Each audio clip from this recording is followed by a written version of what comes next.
Good morning, YouTube. It is Saturday, March 1, and we are getting started back on the 300. Fuel line is finished, as the previous video showed you. Today it's time to get the big pulley in there, which we have right there. Get over to belts. We're going to go over some belts today. In preparation for this, I am going to have to polish this some more with emery cloth, because when I got the ring on here, which I did lose that footage, that was quite a battle to get that on. We made a witness mark with these edges up here, right there. One was in the keyway and the other one slid there. So I got to polish that off. You can just barely feel it, and we got to get the key also. Let me go to work on the key and the shaft, and I'll report back into you, because I'm sure there's tons of videos of people using emery cloth on YouTube. I got these belts from Thrashing Machine. The prices appeared to be pretty good, and this belt from Massey is $550. I do not know for sure. The Facebook group, there was a man in Canada bought them. This is a Continental, which I was told by my supplier. I asked him to double check these. I got the numbers from the Facebook group and my book, my parts book. I was told that Continental is the same as Goodyear. They are one and the same. I was not relishing the thought of having to spend $550 for a flat piece of rubber. You do have to put it on in the right direction. And I knew I was going to be there. There's one belt that I do believe is going back, because it is not correct, and that I am positive of. Is pretty sure it's this one. Let me look it up here. I think this is probably a mislabel on their part. AM8328732873 belt cylinder. There is no way that this belt is wide enough for this application right here. There's no way. So I will probably be getting that from Massey, because I know if that belt is stretched and not the correct dimensions, you cannot achieve cylinder speed that's needed. Having only one hand, I have it over here on the other side flush. You can see that it is like 1/4 of an inch too narrow. And there's no way that this belt is even thick enough. This belt is under a tremendous amount of strain. So I will probably be getting that from Massey. The main drive belt from Thrashing Machine was $254.25. All of these belts, which we'll have to return one, were $630 and $90. Where this one would have been $550. So it's quite a bit of savings over the dealer. However, we need to do some comparison. We already know the main cylinder drive belt is not going to work. We have the long belt that's going to go behind the big pulley that we're going to install down to the two return auger and clean grain auger. And that is an important belt. It runs the basically the clean grain elevator, the rethrash, and so on. This is a Q Power HC2180 made in Korea. Looks like we're getting a lot of parts made in Korea on this machine. We then also have the unloading belt, which is right here. Same thing, HC0845. We will be seeing how these fit. Those are basically just C-section belts, so you can get those about anywhere if you know the length. This one here runs the straw walkers, and he is a Q Power also. So that's the straw walker drive belt, and they correspond these to Massey numbers.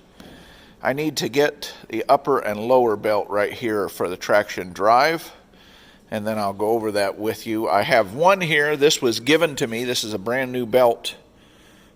This from a closed dealership south of Cincinnati, Ohio. I used to sell them soybeans. I had non-GMO soybeans that we cleaned, and I would deliver them over there, and loved talking to them. They had a store that they didn't have open anymore, but it had tons of parts in it, and the guy gave me this belt because he said he probably wasn't going to use it. So I'm going to probably put this on once I determine where we're at. I don't know, maybe this belt would be all right. Let me see if we can find any numbers on it. It's a Q Power also. It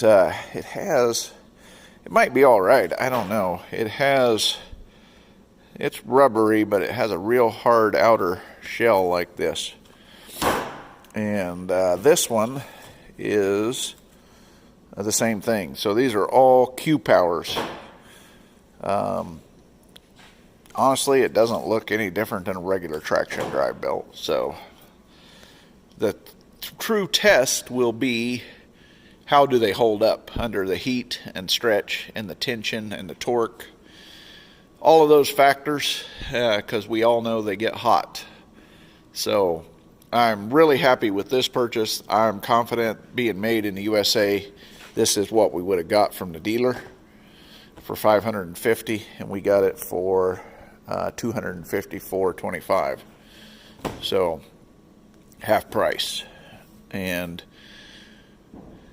we are going to work on that. That's going over the belts. I've had these since Christmas. I wanted to go over this with you. Hopefully I can return the one, because I know that's not going to work. So let me find out which one is upper and lower on the traction drive belt. All right, looking at my parts book, number 6. So it ends in 790, and 789 is lower. So that person gave me a lower traction drive belt. So we have that one. And then this one was marked lower. This is the one with the ribs on it. Belt traction lower. That's probably going back. So this one would be upper. And I like the quality of it. So there's an aftermarket part number on Q Power HKXF0905MD. And then Abilene Machine has the Massey number on it, ending in 279. So we have that. So we have our belts lined out in the direction we're going to go. And shout out to Abilene Machine, because they saved us some money. We'll see in the long road if we save money compared to the dealer belt, but they're all going to be coming from overseas or Mexico or someplace, I'm sure. Here's the large pulley. This thing is heavy. I need to polish the insides there and also work on the key stock. We have everything polished, and the key polished, and the shaft polished. So we're good to go. And I wanted to consult the book. The old book, Technical Maintenance Manual, says that you just put it on there, install flat belt and align belt guides. The pulley is centered in the guides through a complete revolution. Then it goes step 8 right into the unloading mechanism, which we already have ready. No torque specs at all in here. So decided to pull out the 540 manual, which is basically the same combine, and they are saying to install flat washer, tooth lock washer, nut, and lock nut, tighten nut to 120 to 140 foot-pounds, Tighten lock nut to 100 to 120 foot-pounds. Fit belt on pulley and install lower belt guide position guides as shown. So, two conflicting books. Basically, the 540 is the same machine. Parts interchanged for the most part. It's just a wider, the 410 width. 300 design. We're going to go and try to see if we can torque it and get everything on.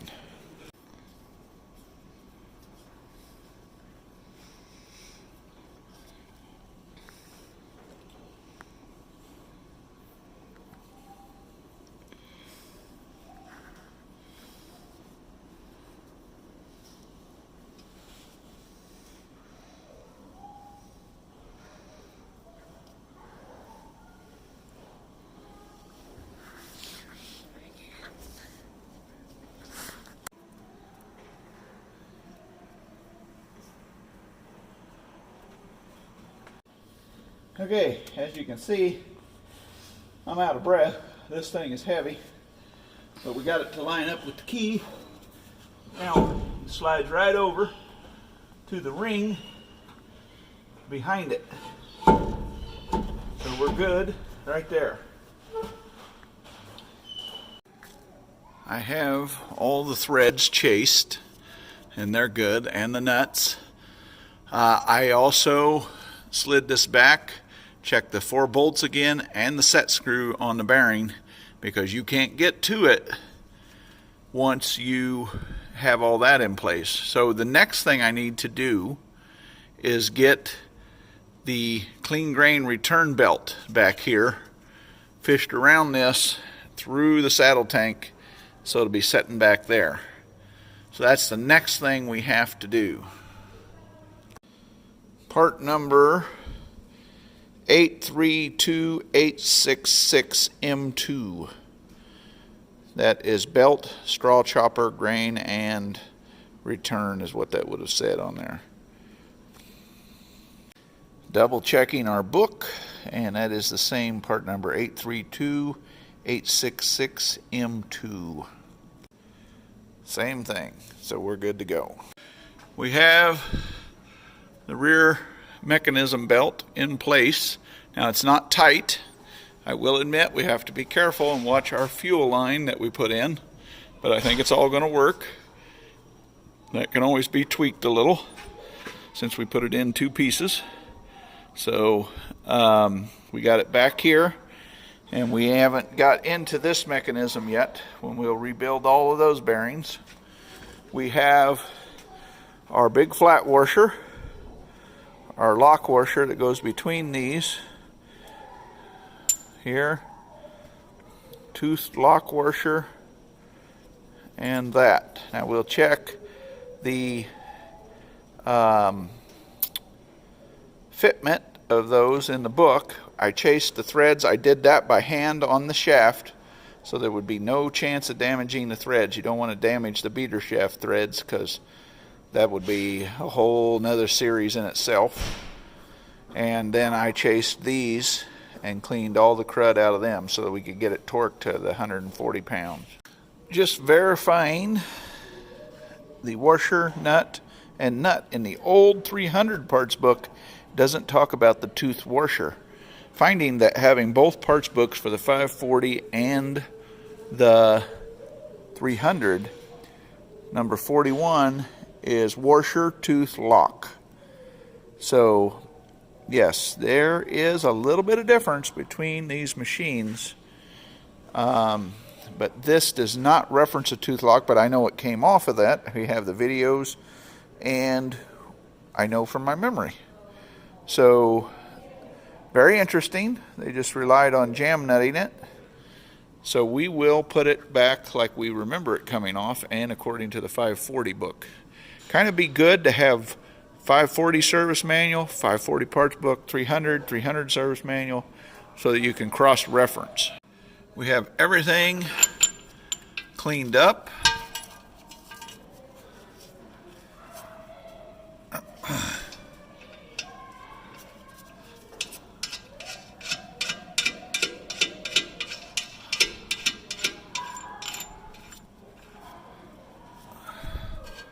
And then that would go on, sorry, that would go on there along with the other one, but now we have to get that torque to 140 foot-pounds. So let me find the torque wrench, get things ready there.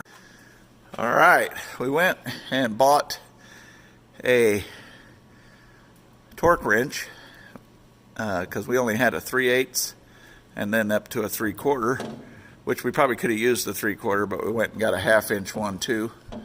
So we got this torqued to 140 foot-pounds. So that took some work, but there we have it. Now we have to put this on and the secondary nut and torque it to 120 foot-pounds.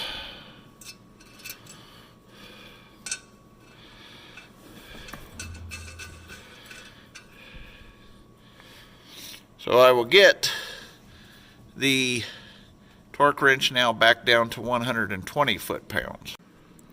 We went on the high side, it says 120 to 140, and we're going to tighten the lock nut between 100 and 120. All right, now we should have it.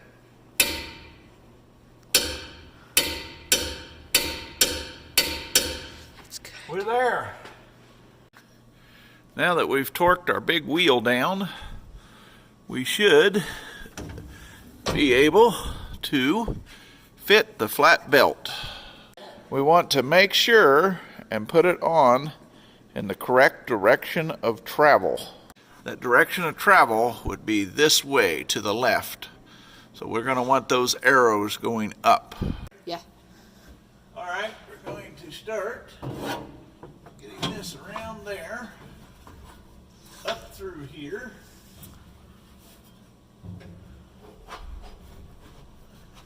I like that fit. All right, I think that is looking nice. And of course we will have to adjust this plane, remember, see if this tracks straight. My assistant will help me, so let's see if we can pull it over center.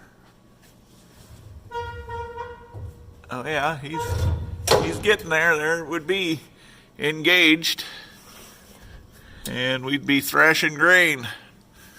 So go ahead and take that off.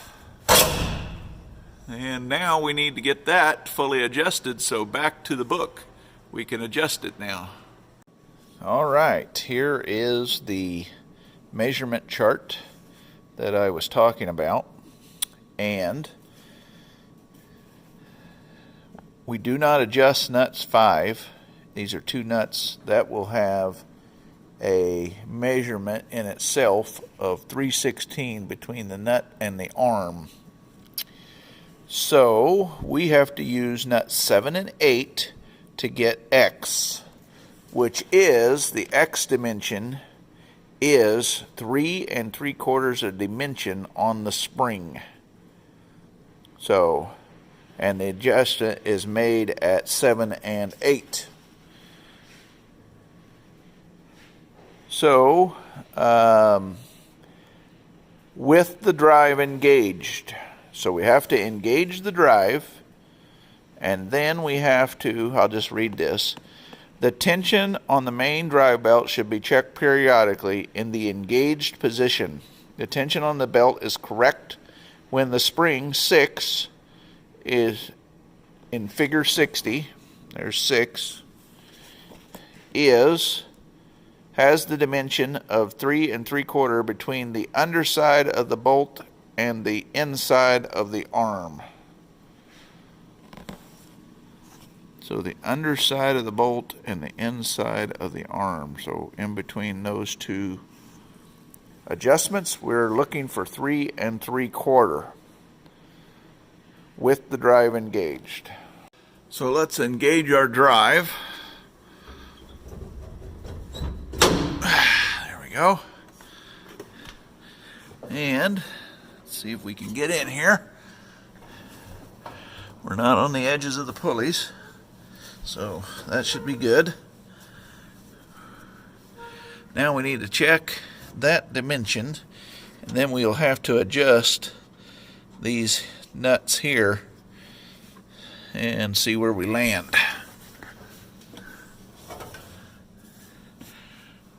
I can't do it with holding the camera for you guys, but we are currently completely compressed and we're at 3.5.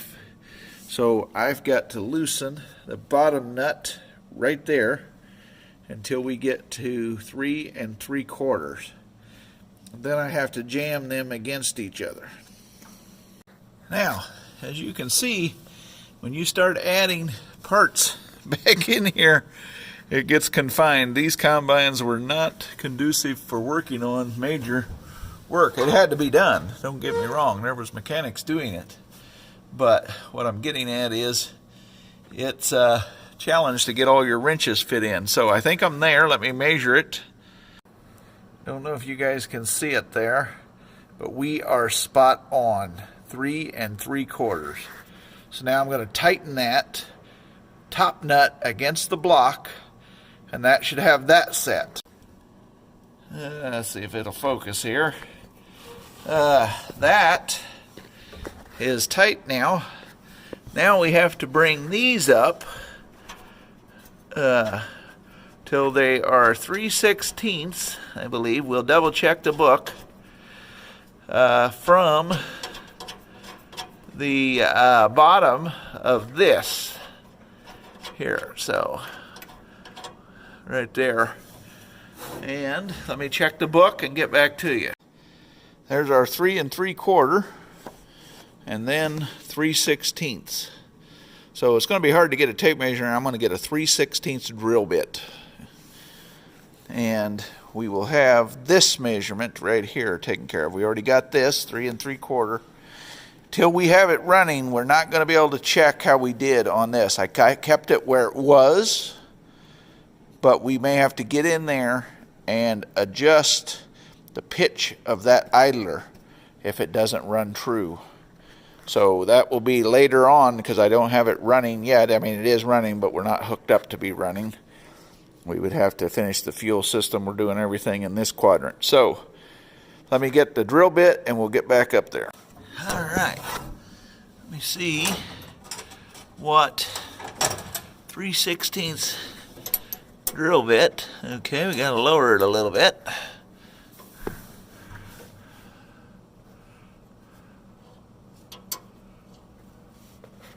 Still can't get it in there. Okay. Now, we'll run it up. Okay. Right there would be 3/16. Goes right in there. So I think that's the best way to tell. Now we move the jam nut up against it, and we should have this adjustment done. All right, there we go. 3/16 in there, jam nutted. That down there is locked against each other in the block. The block can still pivot. We have 3 3/4 here on the spring, and we should be able now to loosen it. And let's see how she pulls over. Oh yeah, very nice. So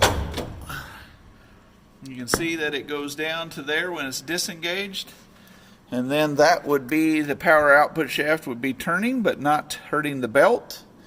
And then when we begin to engage, we're thrashing and cutting grain. So we have to do these yet. We have to get these all adjusted and over for the guides, and then we have to get the variator on down there to bring the variator over to take our upper and lower drive belts. So we got to plan strategically. We need to replace this indicator cable up through the dash so it can show us where the variator is. We don't want to put all that other stuff in and then try to do that. We also need to get our cylinder speed indicator checked over, cleaned up, and lubricated in that. So, more videos coming. We got to get our guides here cleaned up. This guide we'll have to source this new one because it was missing. It goes on top of the variator box, and it's coming along. So like, share, and subscribe. We have the flat belt installed with just a few final adjustments to be made. The restoration continues. Thanks for watching.